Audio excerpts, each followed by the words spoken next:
In everyday living, our breath changes involuntarily with our many different emotions. The breath of joy contrasts with the breath of anger. The breath of fear contrasts with the breath of determination.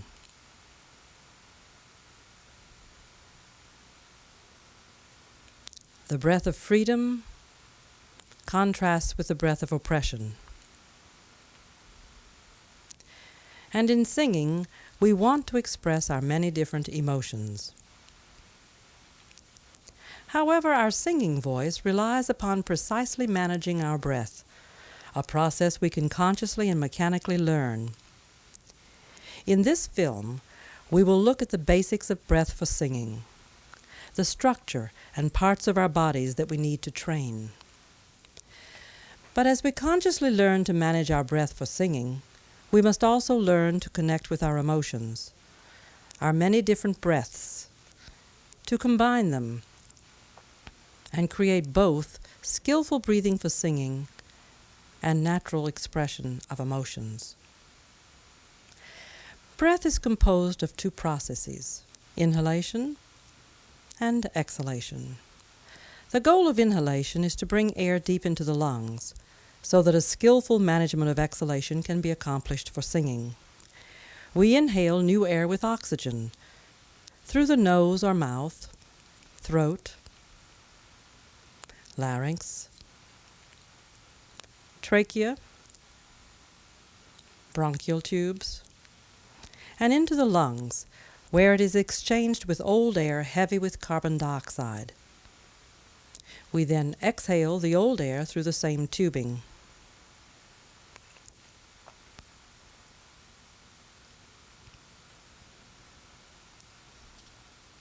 There are 4 essential parts of the body that, like members of a team, work together to create our breathing.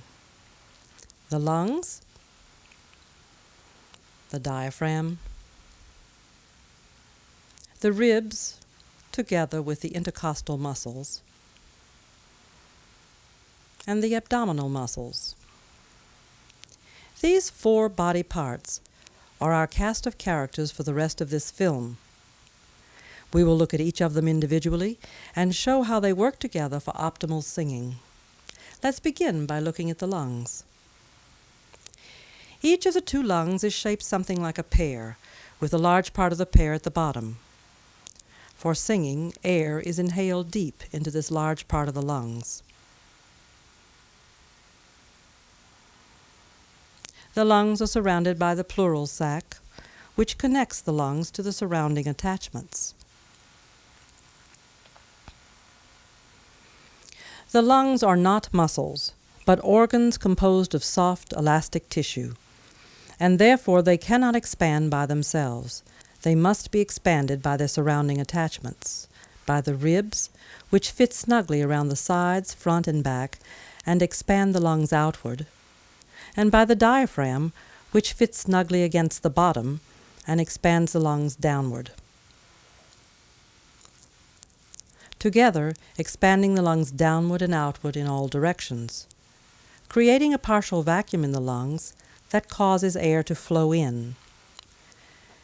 When the surrounding attachments relax, the lung's natural elastic material shrinks back to its original size. By understanding this principle, that air flows in because of the partial vacuum, singers can avoid trying to suck in air to fill up, gasping or heaving their shoulders, and can instead simply expand their bodies downward and outward and allow the air to flow in easily. Now, let's look at the diaphragm, a large muscle that controls the movement at the bottom of the lungs.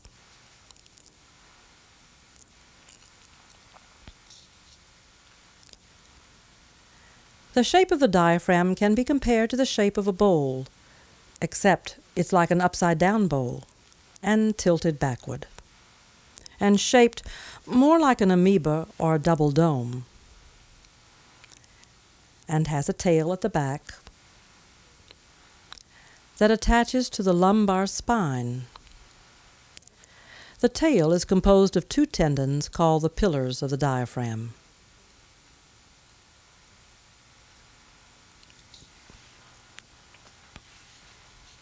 The diaphragm fans outward to attach to the ribs on the side, to the sternum, which is the breastbone in front, and, as we have said, to the spine in back.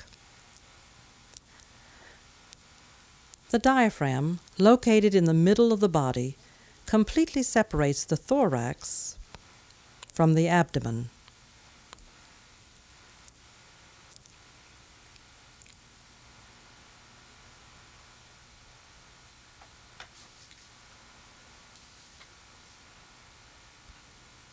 By tilting the diaphragm backwards, we can see up into the high arched part of the bowl, where the central tendon is located. The central tendon is the top of the dome that stabilizes the up and down movement. If we slice the diaphragm through the middle, we can see how thin the diaphragm is. Its fibers extend outward from the central tendon to the rim. Like other muscles, when the diaphragm contracts, its fibers shorten, pulling downward on the central tendon, which causes the diaphragm to lower and flatten.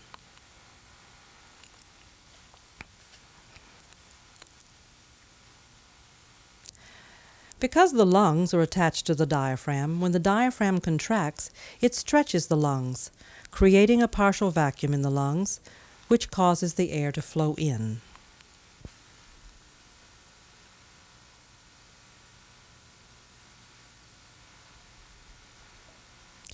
Now let's look at how the ribs and intercostal muscles affect breathing. The movement of the sides, front, and back of the lungs is controlled by the movement of the ribs, which in turn are controlled by the intercostal muscles. The intercostal muscles are located between each of the ribs on both sides of the body.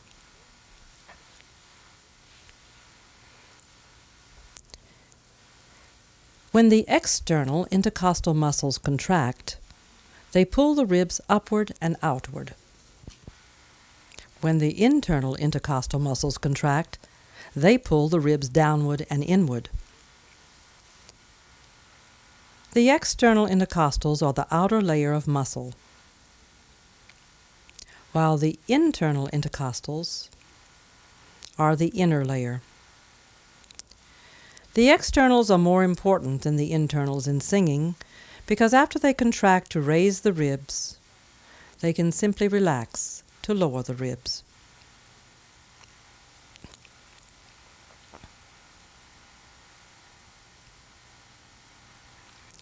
Since the diaphragm presses against the lower ribs when it contracts, it also assists in expanding the rib cage. The cycle of breathing on the screen is the rate of one breath every 5 seconds, similar to the breathing of a person at rest. Since we normally breathe about 16 to 20 times per minute, we breathe in and out an amazing 25,000 times a day. The ribs cover a large portion of the surface of the lungs, which is why the movement of the ribs has such an effect on the lungs. Moving the ribs outward causes the lungs to expand, resulting in a partial vacuum and causing air to flow in. Moving the ribs inward compresses the air in the lungs, causing it to flow outward. In everyday breathing, this process is small and quick.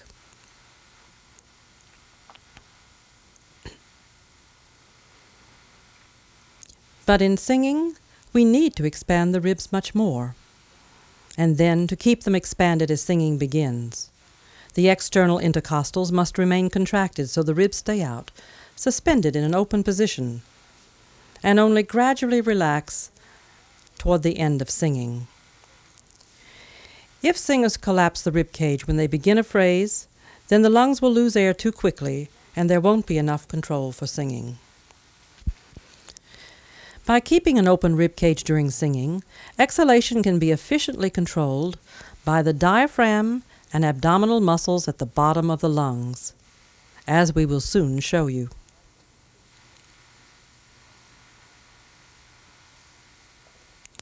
But first, let us take a look at the structure of the abdominal muscles.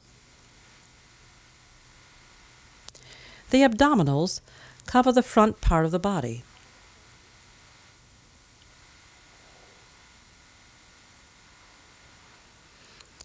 At the bottom of the body, the abdominal muscles attach to the pubic arch of the pelvis, span across the entire abdomen to the top, where they attach to the ribs and to the sternum.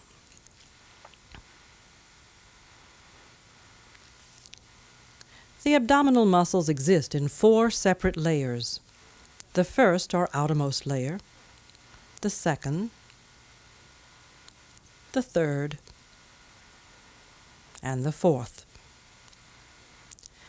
The fourth, or innermost pair of muscles, is called the transverse abdominals, with fibers running from the side to the middle of the body. The fibers contract, shortening and thickening the muscle.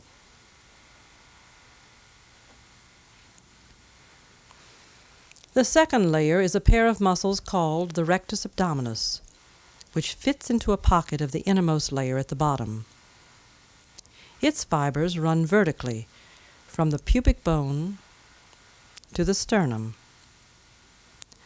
The rectus has 4 sections called bellies. These can contract simultaneously or independently. When they contract independently, we can see a rippling effect, like when a belly dancer moves a coin up and down her abdomen.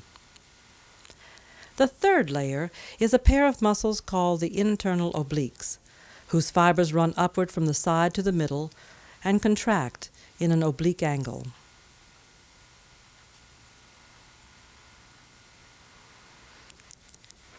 The final, outermost layer is a pair of muscles called the external obliques, which are attached high on the ribs.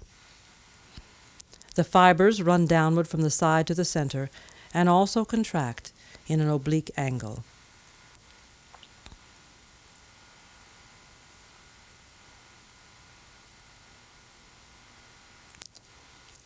The 4 layers of muscles mean that the abdominal muscles can contract in several different directions: obliquely downward, obliquely upward, up and down, and across. Because singers can contract the abdominal muscles in a variety of ways, there are also a variety of breathing methods successfully used by singers.